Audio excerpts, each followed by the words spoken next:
ಇವತ್ತು ಜಮಖಂಡಿಯ ಕಡಪಟ್ಟಿ ಕ್ರಾಸ್ ಬಳಿ ಇರುವ ಜೈನ ಮಂದಿರದಲ್ಲಿ ಪ್ರಥಮಾಚಾರ್ಯ ಪರಮಪೂಜ್ಯ ಶ್ರೀ 108 ಶಾಂತಿಸಾಗರ ಮಹಾರಾಜರ 70ನೇ ಪುಣ್ಯತಿಥಿ ಸಮಾರಂಭದ ಪತ್ರಿಕಾಗೋಷ್ಠಿ ನಡೆಸಿದರು. ಹೌದು, 20ನೇ ಶತಮಾನದ ಪೂರ್ವಾರ್ಧದಲ್ಲಿ ಉದಯಿಸಿ ಅಳಿವಿನಂಚಿನಲ್ಲಿದ್ದ ದಿಗಂಬರ ಮುನಿ ಪರಂಪರೆಯನ್ನು ಪುನರ್ಜೀವನಗೊಳಿಸಿದ ಮುನಿಕುಲ ಪಿತಾಮಹ ಸಮಾಧಿಯ ಸಾಮ್ರಾಟ ಪ್ರಥಮಾಚಾರ್ಯ ಚಾರಿತ್ರ್ಯ ಚಕ್ರವರ್ತಿ ಆಚಾರ್ಯ ಶ್ರೀ ಶಾಂತಿಸಾಗರ ಮಹಾರಾಜರ 70ನೇ ಪುಣ್ಯತಿಥಿ ಕಾರ್ಯಕ್ರಮವು ಸೋಮವಾರ ದಿನಾಂಕ 25/8/2025 ಐತಿಹಾಸಿಕ ನಗರಿ ಜಮಖಂಡಿಯಲ್ಲಿ ಜರುಗಲಿದೆ. ಹೌದು, ಅತ್ಯಂತ ಶ್ರದ್ಧೆ ಭಕ್ತಿಯಿಂದ ಜೈನ ಧರ್ಮದ ಮುಖ್ಯ ಉದ್ದೇಶಗಳಾದ ಅಹಿಂಸೆ, ವ್ಯಸನ ಮುಕ್ತ, ರಾಷ್ಟ್ರೀಯ ಏಕತೆಯ ಸದ್ಭಾವನಾ ರ್ಯಾಲಿ ನೆರವೇರಲಿದೆ.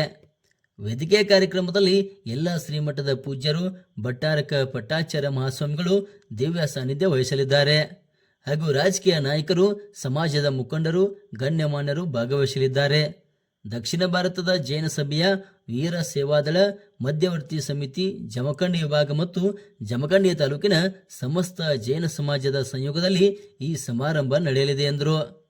ಇನ್ನು 20ರಿಂದ 25 ಸಾವಿರ ಜನ ಸೇರುವ ನಿರೀಕ್ಷೆಯಿದೆ. ಇನ್ನು ಜೈನ ಸಮಾಜದಿಂದ 3 ದಿನಗಳ ಕಾಲ ಕಾರ್ಯಕ್ರಮ ನಡೆಯಲಿದ್ದು ವಿಚಾರಗೋಷ್ಠಿಗಳು ನಡೆಯಲಿವೆ. ಇನ್ನು ದಿನಾಂಕ 23-24ರಂದು ಬಸವ ಭವನದಲ್ಲಿ ಕಾರ್ಯಕ್ರಮ ನಡೆಯಲಿದೆ. 25ರಂದು ಬಿಎಲ್ಡಿಯ ಮೈದಾನದಲ್ಲಿ ಅದ್ದೂರಿಯಾಗಿ ಕಾರ್ಯಕ್ರಮ ಜರುಗಲಿದೆ ಎಂದರು. ಈ ಸಂದರ್ಭದಲ್ಲಿ ಅರುಣ್ ಕುಮಾರ್ ಶಹಾ, ಸಿಟಿ ಉಪಾಧ್ಯಾಯ, ಸುಶೀಲ್ ಕುಮಾರ ಬೆಳಗಲಿ, ವರ್ಧಮಾನ ನ್ಯಾಮಗೌಡ, ದೇವಲ ದೇಸಾಯಿ, ಅಣ್ಣಪ್ಪ ನಂದಗಾಮ ಹಾಗೂ ಇನ್ನೂ ಹಲವು ಜೈನ ಸಮಾಜದ ಮುಖಂಡರು ಭಾಗವಹಿಸಿದ್ದರು. ನಿರಂತರ ಸುದ್ದಿಗಾಗಿ ನೋಡ್ತಾ ಇರಿ ಜನತಾ ವಾಣಿ ಸುದ್ದಿ ಮಾಧ್ಯಮ. ಸಂಪಾದಕರು ಮಾರುತಿ ಕುಳಲಿ. ಮುಂದುವರಿಸಿದಂಥವರು ಪೂಜ್ಯ ಶಾಂತಿಸಾಗರ ಮಹಾರಾಜರು. ಹೀಗಾಗಿ ಅವರಿಗೆ ಪ್ರಥಮಾಚಾರ್ಯರು ಮತ್ತು ಚಾರಿತ್ರ ಚಕ್ರವರ್ತಿ ಅನ್ನುವಂತಹ ಪದವಿಯೊಂದಿಗೆ 20ನೇ ಶತಮಾನದಲ್ಲಿ ಆಗಿ ಹೋಗಿರುವಂತಹ ವ್ಯಕ್ತಿ. ಅಂಥ ಪುಣ್ಯಾತ್ಮರು 1955ನೇ ಇಸ್ವಿಯಲ್ಲಿ ಕುಂತಲಗಿರಿಯಲ್ಲಿ ತಮ್ಮ ದೇಹವನ್ನು ತ್ಯಾಗ ಮಾಡಿದರು. ಮಹಾರಾಷ್ಟ್ರದ ಕುಂತಲಗಿರಿಯಲ್ಲಿ. ತಮಗೆಲ್ಲ ಗೊತ್ತಿರಬೇಕು, ಜೈನ ತತ್ವದ ಪ್ರಕಾರ ಸಲ್ಲೇಖನ ವಿಧಿ ಅನ್ನುವಂಥದ್ದು. ಒಬ್ಬ ವ್ಯಕ್ತಿ ಹೇಗೆ ತನ್ನ ದೇಹವನ್ನು ಕೊನೆಗೊಳಿಸಬೇಕು, ಹೇಗೆ ಅಂತ್ಯವನ್ನು ಮಾಡಬೇಕು ಅನ್ನುವಂಥದ್ದು ಸಲ್ಲೇಖನ ಅನ್ನುವಂತಹ ವಿಧಿಯನ್ನು ಅವರು ಅನುಸರಿಸಿ ದೇಹ ತ್ಯಾಗವನ್ನು ಮಾಡಿದರು. ಬಹುಶಃ ತಮಗೆಲ್ಲ ಪತ್ರಕರ್ತರು ಸಾಕಷ್ಟು ಓದ್ಕೊಂಡವರಿದ್ರೆ ಸಲ್ಲೇಖನ ಅಂತಂದ್ರೆ ಆಹಾರವನ್ನು ಕ್ರಮೇಣ ಕಡಿಮೆ ಮಾಡ್ತಾ ಬಂದು ಪೂರ್ಣ ನಿರಂಕಾರವಾಗಿ ಆಹಾರವನ್ನು ಬಿಟ್ಟ ಶರೀರವನ್ನು ತ್ಯಾಗ ಮಾಡುವಂಥ ಪ್ರಕ್ರಿಯೆ ಸಲ್ಲೇಖನ ಅನ್ನುವಂಥದ್ದು. ಆ ರೀತಿ ಸುಮಾರು 35-36 ದಿನಗಳ ಕಾಲ, ವಿಶೇಷವಾಗಿ 36 ದಿನಗಳ ಕಾಲ ನೀರನ್ನು ಸಹ ಸೇವಿಸದೆ ಯಮಸಲ್ಲೇಖನ ಅನ್ನುವಂಥ ಒಂದು ವಿಧಿ. ಆ ಯಮಸಲ್ಲೇಖನ ವಿಧಿಯನ್ನು ಅವರು ಅನುಷ್ಠಾನ ಮಾಡಿಕೊಂಡು ತಮ್ಮ ದೇಹವನ್ನು ತ್ಯಾಗ ಮಾಡಿದರು ಮಹಾರಾಷ್ಟ್ರದ ಕುಂತಲಗಿರಿಯಲ್ಲಿ. ಅಂಥ ಒಂದು ಪುಣ್ಯಾತ್ಮರ ಪುಣ್ಯತಿಥಿಯನ್ನು ಸುಮಾರು 70 ವರ್ಷಗಳ ಕಾಲ ಸತತವಾಗಿ ಬರೀ ಜೈನ ಧರ್ಮ ಅಷ್ಟೇ ಅಲ್ಲ, ಸಮಾಜದ ಎಲ್ಲ ವರ್ಗದ ಜನರು ಸಹಿತ ಸೇರಿ ಆ ಶಾಂತಿಸಾಗರ ಪುಣ್ಯತಿಥಿಯನ್ನು ಆಚರಣೆ ಮಾಡಿಕೊಂಡು ಬಂದಿರ್ತಾರೆ. ವಿಶೇಷವಾಗಿ ಶಾಂತಿಸಾಗರ ಮಹಾರಾಜರ ಪುಣ್ಯತಿಥಿಯನ್ನು ಮಹಾರಾಷ್ಟ್ರದಲ್ಲಿ ಬಹಳ ಅದ್ಧೂರಿಯಾಗಿ ಯಶಸ್ವಿಯಾಗಿ ಸುಮಾರು 70 ವರ್ಷಗಳ ಕಾಲ ಮಾಡ್ಕೊಂಡು ಬಂದಿರುವಂಥದ್ದು ನಾವು ನೋಡಿವಿ. ಈಗ ಪ್ರಥಮ ಬಾರಿಗೆ ಜಮಖಂಡಿಯಲ್ಲಿ 70ನೇ ಈ ಒಂದು ಪುಣ್ಯತಿಥಿ ಕಾರ್ಯಕ್ರಮವನ್ನು ಮಾಡುವಂಥ ಸೌಭಾಗ್ಯ ಇಲ್ಲಿಯ ಜನರಿಗೆ ಸೇರಿದೆ. ಹೀಗಾಗಿ ಆ ಕಾರ್ಯಕ್ರಮ ಬಹಳ ಯಶಸ್ವಿ ಆಗಬೇಕು ಅನ್ನುವಂಥ ಹಿನ್ನೆಲೆಯಲ್ಲಿ ಇವತ್ತು ನಮ್ಮ ಜಮಖಂಡಿಯ ನಮ್ಮೆಲ್ಲ ಹಿರಿಯರು ಹಾಗೂ ಅನೇಕರು ಈ ಒಂದು ಕಾರ್ಯಕ್ರಮದಲ್ಲಿ ತೊಡಗಿದ್ದಾರೆ. ಮಹಾರಾಷ್ಟ್ರ ಮತ್ತು ಕರ್ನಾಟಕದ ಅನೇಕ ಭಾಗಗಳಿಂದ ಸುಮಾರು 20ರಿಂದ 30 ಸಾವಿರ ಜನ ಇಲ್ಲಿ ಸೇರುವವರಿದ್ದಾರೆ. ಪ್ರಾರಂಭದಲ್ಲಿ 23 ಮತ್ತು 24 ಮಕ್ಕಳಿಗೆ ಪಾಠಶಾಲಾ ವಿಷಯಗಳು, ಅನೇಕ ಧಾರ್ಮಿಕ ವಿಧಿಗಳು ಮತ್ತು ಈ ಒಂದು ಸಮಾಜದಲ್ಲಿ ಯುವಕರು ವ್ಯಸನ ಮುಕ್ತರಾಗಿ ತಮ್ಮ ಜೀವನವನ್ನು ನಡೆಸಬೇಕು ಅನ್ನುವಂಥ ಹಿನ್ನೆಲೆಯಲ್ಲಿ 2 ದಿನಗಳ ವಿಶೇಷ ಕಾರ್ಯಕ್ರಮ ಬಸವ ಭವನದಲ್ಲಿ ನಡೀತಾ ಇದೆ. 25ನೇ ತಾರೀಕು ವೇದಿಕೆ ಕಾರ್ಯಕ್ರಮ ಹಾಗೂ ಸದ್ಭಾವನಾ ರ್ಯಾಲಿ ಅನ್ನುವಂಥದ್ದು ಜಮಖಂಡಿಯ ನಗರಗಳಲ್ಲಿ ಒಂದು ರ್ಯಾಲಿಯನ್ನು ಮಾಡಿ ನಂತರ ವೇದಿಕೆ ಕಾರ್ಯಕ್ರಮ ನಡೀತಾ ಇದೆ. ಆ ವೇದಿಕೆ ಕಾರ್ಯಕ್ರಮಕ್ಕೆ ಯಾರೆಲ್ಲ ಬರ್ತಾರೆ ಏನು ಅನ್ನುವಂಥದ್ದನ್ನು ನಮ್ಮ ಪ್ರಮುಖರು ತಮ್ಮ ಮುಂದಿಡ್ತಾ ಇದ್ದಾರೆ. ಈ ಒಂದು ಕಾರ್ಯಕ್ರಮವನ್ನು ಹೆಚ್ಚು ತಾವು ಮಾಧ್ಯಮದ ಸ್ನೇಹಿತರು, ಪ್ರಿಂಟ್ ಮೀಡಿಯಾ ಆಗಿರ್ಬೋದು ಅಥವಾ ಡಿಜಿಟಲ್ ಮೀಡಿಯಾ ಆಗಿರ್ಬೋದು, ಎಲ್ಲರೂ ಸಹಿತ ಈ ಸಮಾಜಕ್ಕೆ ತಿಳಿಯಪಡಿಸಿ ಎಲ್ಲ ವರ್ಗದ ಜನರು ಸಹಿತ ಈ ಒಂದು ಕಾರ್ಯಕ್ರಮದಲ್ಲಿ ಭಾಗವಹಿಸಬೇಕು ಅನ್ನುವಂಥ ಹಿನ್ನೆಲೆಯಲ್ಲಿ ನಾನು ತಮ್ಮಲ್ಲಿ ವಿನಂತಿಯನ್ನು ಮಾಡಿಕೊಂಡು ಮುಂದಿನ ಈ ಪತ್ರಿಕಾಗೋಷ್ಠಿಯನ್ನು ಹಿರಿಯರಾದಂಥ ಅನುಕುಮಾರ್ ಶಾರ್ ಅವರು ಮುಂದುವರಿಸಬೇಕಂತ. ರಾಜಕೀಯವಾಗಿ ಧಾರ್ಮಿಕ ಕಾರ್ಯಕ್ರಮ ಬಹಳ ಈ ಇದನ್ನೇ ಹೇಳಿದ್ರು. ಶಾಂತಿ ಸಾಗರ್ ಮಹಾರಾಜರು ನಾ ತಿಳ್ಕೊಂಡಿದ್ದು ಅವರ ಶಕ್ತಿ ಏನಿತ್ತಪ್ಪ ಅಂತಂದ್ರೆ ಉತ್ತರ ಭಾರತದೊಳಗೆ ಶಾಂತಿ ಸಾಗರ್ ಮಹಾರಾಜರು ಅಂದ್ರೆ 25ನೇ ತೀರ್ಥಂಕರ ಕೇಸಿಂದ ಅವರಿಗೆ ಸಾಕಷ್ಟು ಅಷ್ಟ ಗೌರವ ಅವರಿಗೆ ಸಿಕ್ಕಿದೆ.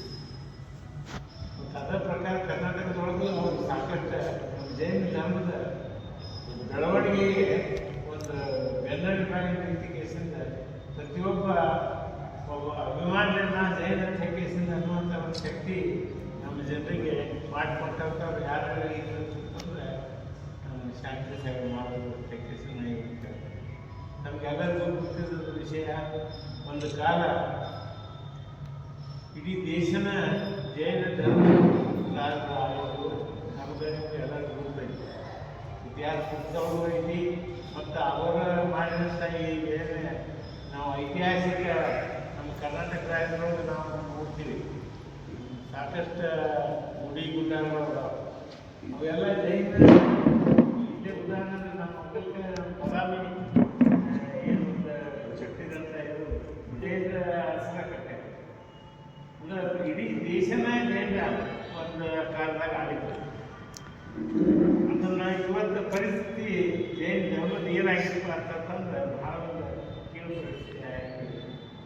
ಏನು ಕೀಳು ಪರಿಸ್ಥಿತಿ ನಾಳೆ ನಡೀತಕ್ಕಂಥ 25ನೇ ತಾರೀಕು ದಿವಸ ನಮ್ಮ ಸಮಾಜದ ಎಲ್ಲ ಭಟ್ಟಾರಕರು ಅಂದ್ರೆ ನಮ್ಮ ಜಿನ್ಸೇನ್ ಭಟ್ಟಾರಕರು ನಾಂದನಿ, ಅದ್ರ ಜೊತೆಗೆ ಲಕ್ಷ್ಮೀಸೇನ್ ಭಟ್ಟಾರಕರು ಕೊಲ್ಲಾಪುರ, ಜೊತೆಗೆ ನಮ್ಮ ಶ್ರವಣಬೆಳಗೊಳದ ಭಟ್ಟಾರಕರು ಅಭಿನವ ಚಾರುಕೀರ್ತಿ ಭಟ್ಟಾರಕರು, ಮುಂದೆ ನಮ್ಮ ಮುಂಚಾದವರು ದೇವೇಂದ್ರ ಕೀರ್ತಿ ಭಟ್ಟಾರಕರು, ಸ್ವಸ್ತಿಶ್ರೀ ಭಟ್ಟಾಚಾರ್ಯ ಮಹಾಸ್ವಾಮಿ ಸ್ವಾಮಿ ಮಠ, ಅದರ ಜೊತೆಗೆ ಸ್ವಸ್ತಿಶ್ರೀ ಲಕ್ಷ್ಮೀಶೇನ್ ಭಟ್ಟಾಚಾರ್ಯ ಸ್ವಾಮಿ ಶಿವಗತಿ ಬಸ್ತಿ ನರಸಿಂಹಪುರಾಜಪುರ, ಅದರ ಜೊತೆಗೆ ನಮ್ಮ ಹೊರಡದ ಭಟ್ಟಾರಕ ಸಹಿತ ಬರ್ತಾರೆ.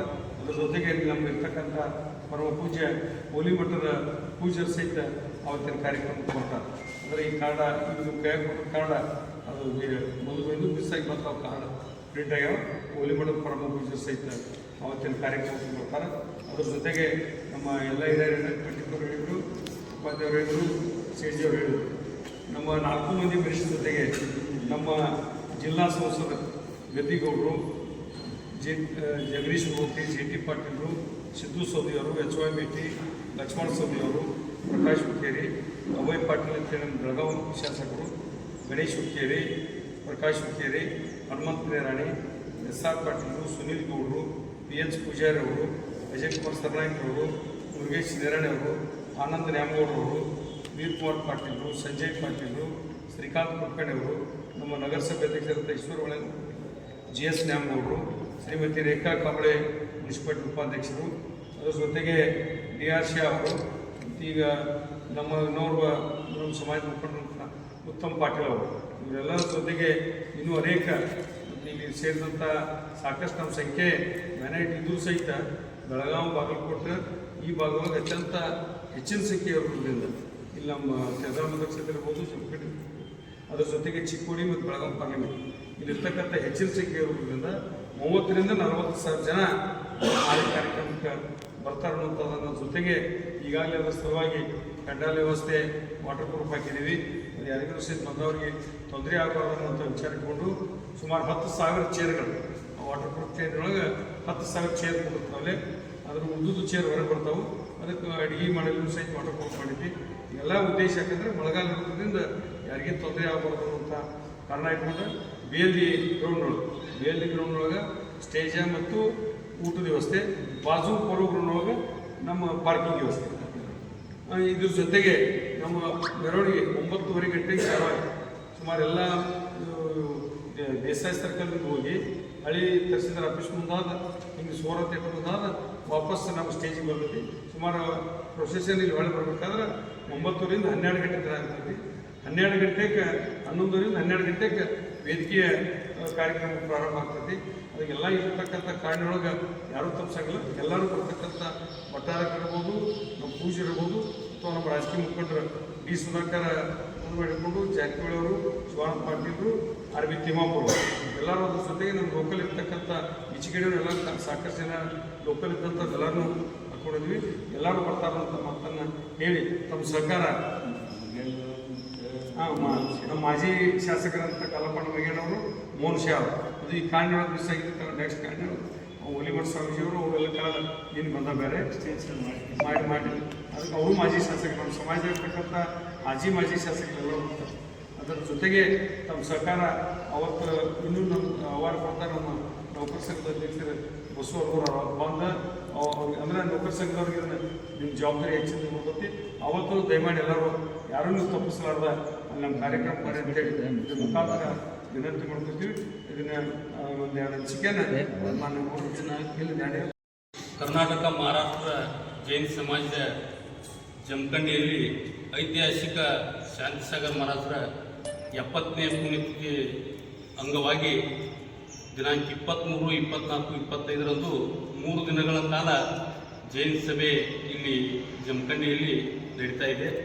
ಬಂಧುಗಳೇ, 2 ದಿವಸ 23, 24ನೇ ತಾರೀಕು ವಿವಿಧ ಸಮಾಜದ ಹಾಗೂ ಧಾರ್ಮಿಕ ಕಾರ್ಯಗಳು ಬಸವಭವನದಲ್ಲಿ ನಡೀತವೆ. ಅವತ್ತಿನ ದಿವಸ ಮಹಿಳೆಯರಿಗೆ ಹಾಗೂ ವಿದ್ಯಾರ್ಥಿಗಳಿಗೆ ಹಾಗೂ ಅನೇಕ ಯುವಕರಿಗೆ ಇವತ್ತು ಸಮಾಜದಲ್ಲಿ ಯಾವ ರೀತಿ ಬದುಕಬೇಕು ಅಂತಕ್ಕಂಥ ವಿಚಾರಗೋಷ್ಠಿಗಳು ಕೂಡ ಅವತ್ತಿನ ದಿವಸ ನಡೀತಾ ಇದ್ದಾವೆ.